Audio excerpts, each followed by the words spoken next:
අයියෝ ඔගොල්ලෝ දන්නේ නැද්ද? AIBS එළවලු වසන්තනේ. ආයිබෝවන් සුබ අලුත් අවුරුද්දක් වේවා.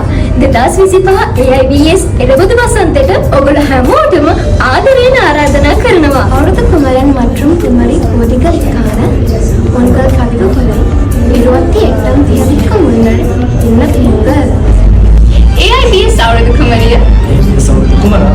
මේ ඉවෙන්ට් එකට ජොයින් වෙන්න කැමති ඔයාලා හැමෝම මේ ලින්ක් එකෙන් අදම රෙජිස්ටර් වෙන්න. හරි ඔයාලා දන්නවනේ එහෙනම් මොකද්ද වෙන්නේ කියලා? එහෙනම් මයික් පාස් වෙන දන වැලකඩ ෆිසල් ග්‍රවුන්ඩ් එකේ හම්බෙමු. Don't miss out.